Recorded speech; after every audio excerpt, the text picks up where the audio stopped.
അജ്മാനിൽ habitat എന്ന പേരിലുള്ള ഒരു സ്കൂളുണ്ട്. ഈ സ്കൂളിനെ കുറിച്ച് പണ്ടും അറേബ്യൻ സ്റ്റോറീസിൽ ഞങ്ങൾ കഥയും പറഞ്ഞിട്ടുണ്ട്. ഈ കുറി കുട്ടികൾ വ്യാപകമായ രീതിയിൽ നല്ല കൃഷി നടത്തി സ്കൂളിൽ.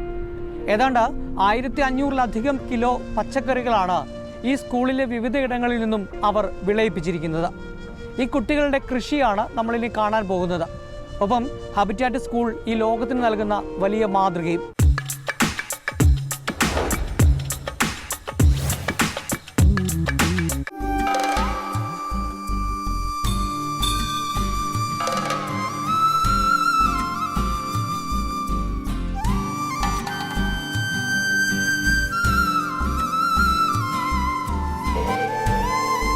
ഹാബിറ്റാറ്റ് അജ്മാൻ സ്കൂളിലെ കുട്ടികൾ നട്ട ചോളവും പടവലവും പാവലും പീച്ചിലും സ്കൂളിന്റെ 3ാമത് കൊയ്ത്തുത്സവത്തിൽ കുട്ടികൾ തന്നെയാണ് കൊയ്തെടുത്തത്.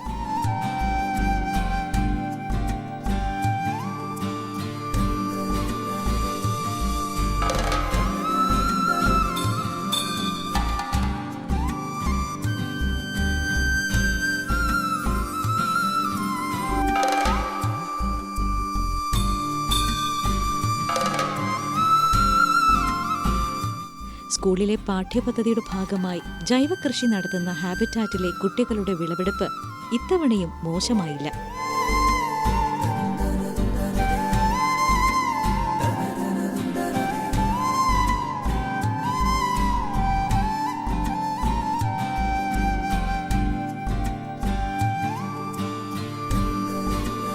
പാരൻസിൻ്റെ അവർക്ക് വളരെ സന്തോഷമാണ്. കാരണം നമുക്കൊരു ഫേസ്ബുക്കിൽ പോസ്റ്റൊക്കെ കാണുമ്പോൾ അവരുടെ കമൻസൊക്കെ കാണുമ്പോൾ തന്നെ നമുക്കത് മനസ്സിലാക്കാൻ കഴിയുന്നുണ്ട്.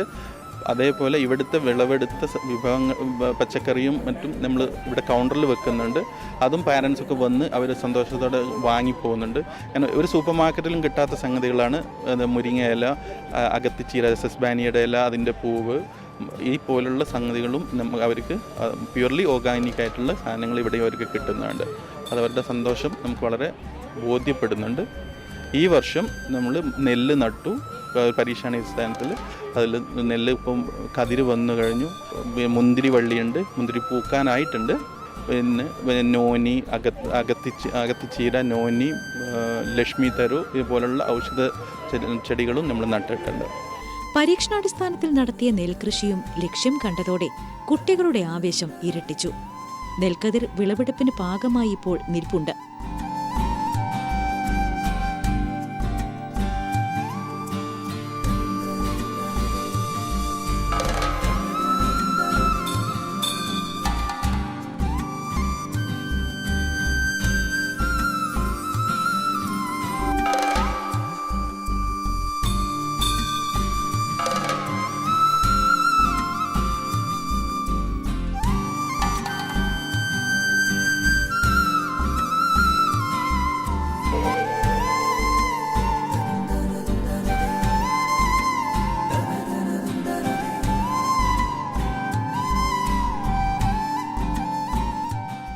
രണ്ടു വർഷമായി യഥാക്രമം 700-ഉം 1300-ഉം കിലോ പച്ചക്കറികളാണ് ഇവിടെ കുട്ടികൾ ഉൽപ്പാദിപ്പിച്ചത്. ഞങ്ങൾക്കിവിടെ ഫാമിംഗ് എന്ന് പറയുന്നത് എല്ലാവർക്കും ഭയങ്കര ഒരു സന്തോഷമായ ഒരു കാര്യമാണ്. ഇപ്പം നമുക്കിവിടെ വന്ന് ഫാം ചെയ്തത് അത് വലുതായിട്ട് ഒരു പ്ലാന്റായിട്ടൊക്കെ വരുമ്പോൾ ഞങ്ങൾക്കൊക്കെ ഭയങ്കര സന്തോഷം. ഞങ്ങൾ നട്ട ഒരു പ്ലാന്റ്. നാട്ടിലാണെങ്കിലും നമ്മളിപ്പോൾ നമുക്ക് എല്ലാ സൗകര്യമുണ്ട്. ഇവിടെ ആണെങ്കിലും നമ്മുടെ സോയിലൊക്കെ മേടിക്കാൻ ഭയങ്കര കാശും. അപ്പോൾ ഇവിടെ നമ്മുടെ സ്കൂളിൽ അങ്ങനെ ഒരു ഓപ്പർച്യൂണിറ്റി കിട്ടുമ്പോൾ എല്ലാവർക്കും ഭയങ്കര സന്തോഷമാവും. ഇപ്പോൾ ഇത് കാരണം നമ്മുടെ വീട്ടിൽ നമുക്ക് പ്ലാന്റ് ചെയ്യാൻ നമുക്കൊരു എൻതൂസിയാസ്റ്റും ഒരു ഇൻട്രസ്റ്റ് തോന്നുന്നുണ്ട്. ഇപ്പോൾ വീട്ടിലായാലും എൻ്റെ ബാൽക്കണി ഫുൾ ചെടികളാണ്, നല്ല ഗ്രീനറിയാണ്. അപ്പോൾ അത് ഇൻഫ്ലുവൻസ് ചെയ്തത് എൻ്റെ ഹാബിറ്റാറ്റ് സ്കൂളിലെ ഫാമിംഗ് ടീച്ചേഴ്സും അതിന് നേതൃത്വം നൽകുന്ന ആൾക്കാരൊക്കെയാണ്. ഇപ്പം ഇവിടെ ഇത് എല്ലാം നടക്കുന്നത് ഞങ്ങൾക്കിപ്പം വൺസ് ഇൻ എ വീക്ക് ഞങ്ങൾക്കൊരു ക്ലാസ് ഉണ്ടാവും. ആ ക്ലാസ്സിൽ ഞങ്ങൾ എത്രയും കൂടുതൽ ഗ്രാസ്പ് ചെയ്യാവോ അത്രയും ഞങ്ങൾ ഗ്രാസ്പ് ചെയ്ത് ഞങ്ങൾ എല്ലാ കാര്യങ്ങളും മനസ്സിലാക്കിയെടുക്കുന്നുണ്ട്. ഈ വർഷം മൊത്തം 1500 കിലോ പച്ചക്കറിയുടെ വിളവെടുപ്പാണ് സ്കൂൾ പ്രതീക്ഷിക്കുന്നത്. പ്രത്യേകം തയ്യാറാക്കിയ ചോളപ്പാടത്താണ് ചോളം നട്ടുവളർത്തിയത്. സ്കൂളിലെ 2 ഫാമിംഗ് ടീച്ചർമാർക്കൊപ്പം കേരളത്തിലെ പുരസ്കാര ജേതാവായ കാർഷിക പ്രവർത്തക മിനി ഏലിയാസിനെ സ്കൂളിലെ ഫാമിംഗ് കോർഡിനേറ്ററായി നിയമിച്ചത് ഈ വർഷം കാർഷിക പ്രവർത്തനങ്ങളെ കൂടുതൽ വിപുലമാക്കിയിട്ടുണ്ട്. കുട്ടികൾ നട്ട സ്കൂളിലെ തേക്ക് പൂത്തതും നെൽപ്പാടത്ത് നെല്ലിൽ കതിര് വന്നതും മരുഭൂമിയിലെ കൃഷിയിൽ ഉത്സാഹമായി മാറി. കേരളത്തിൽ പോലും കാണാത്ത തരത്തിലാണ് ഇവിടുത്തെ സ്കൂളിലെ കുട്ടികളുടെ ആവേശമെന്ന് school farming coordinator Mini Elias. അത് നല്ല ചൂടെന്ന് വെച്ചാൽ നല്ല മരുഭൂമിയല്ല, നല്ല ചൂടെന്ന് വെച്ചാൽ നല്ല ടെമ്പറേച്ചറായിരുന്നു. ആ സമയത്ത് പോലും അതാണ് ഞാൻ പറഞ്ഞത്. കാരണം കുട്ടികൾ ഇത്രയും ഉത്സാഹത്തോടെ ചെയ്യാനുള്ള അവരുടെ താല്പര്യം. കാരണം ഒട്ടും സഹിക്കാൻ പറ്റില്ല ഇവിടുത്തെ ചൂട്. എങ്കിൽ പോലും ഞങ്ങൾ ഇത്രയും വിപുലീകരിച്ച് നല്ല രീതിയിൽ കൃഷി ചെയ്യാൻ ഞങ്ങൾക്ക് സാധിച്ചു. അതാണ് ഞങ്ങളുടെ വിജയം. കാരണം ഇപ്പോഴാണ് തണുപ്പ് തുടങ്ങുന്നത്. തണുപ്പ് തുടങ്ങിയപ്പോൾ ഞങ്ങളിപ്പോൾ ചെയ്യാൻ പോകുന്നത് ക്യാബേജ്, കോളിഫ്ലവർ, അതുപോലെ തന്നെ ക്യാരറ്റ്, ബീറ്റ്റൂട്ട് അങ്ങനെയുള്ള കൃഷിയാണ് ഇപ്പോൾ ചെയ്യുന്നത്. ഇപ്പോൾ ഇനി അടുത്ത കൃഷി ഇപ്പോൾ അതിലേക്ക് സ്ട്രോബെറി ഒക്കെ ചെയ്യാൻ പോവാണ്. അപ്പോൾ ആ ചൂടിൻ്റെ സമയത്തുള്ള കൃഷിയാണ് ഇതിപ്പോൾ. ക്യാമ്പസിലെ തുറന്നയിടങ്ങളിലും പ്രത്യേകം സജ്ജീകരിച്ച ഗ്രീൻ ഹൗസിലും ടെറസിലും 1 ഏക്കറിലധികം സ്ഥലത്ത് കൃഷി നടക്കുന്നുണ്ട്. തക്കാളി, പപ്പായ, ക്യാരറ്റ്, വെണ്ട, ചീര, മുരിങ്ങ, ഇലവർഗ്ഗങ്ങൾ, ഔഷധ സസ്യങ്ങളായ ലക്ഷ്മി തരു, നോനി, ടെർമിനാലിയ, അർജുന, അസോള എന്നിവയാണ് മറ്റ് കൃഷിയിനങ്ങൾ.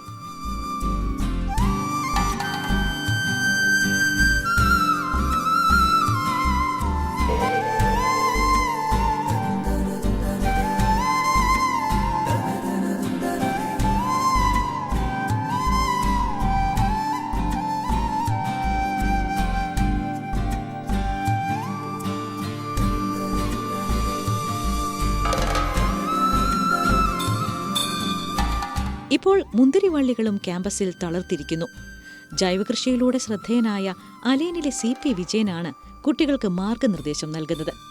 കൊയ്ത്തിന് ശേഷം പച്ചക്കറികളും ഫലങ്ങളും വിറ്റുകിട്ടുന്ന പണം വിവിധ ചാരിറ്റി സംഘടനകൾക്ക് വിദ്യാർത്ഥികൾ കൈമാറുകയാണ് പതിവ്. ഇത്തവണയും ആ രീതി തുടരാനാണ് തീരുമാനം.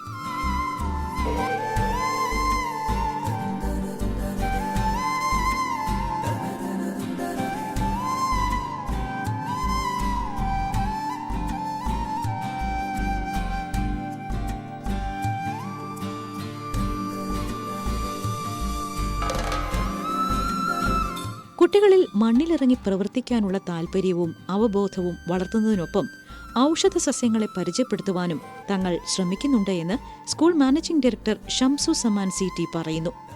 മരുഭൂപ്രദേശങ്ങളിൽ സാധാരണ നടാത്ത ചെടികൾ നട്ടുവളർത്തുന്നതിന് കിട്ടുന്ന ശ്രമങ്ങൾ നല്ല ഫലമാണ് നൽകുന്നത്. ഈ സന്തോഷമാണ് തുടങ്ങാനിരിക്കുന്ന 4ാമത്തെ സ്കൂളിലും കൃഷിയെ ഒരു പ്രധാന വിഷയമാക്കി മാറ്റാൻ തങ്ങളെ പ്രേരിപ്പിക്കുന്നത് എന്നും അദ്ദേഹം പറയുന്നു.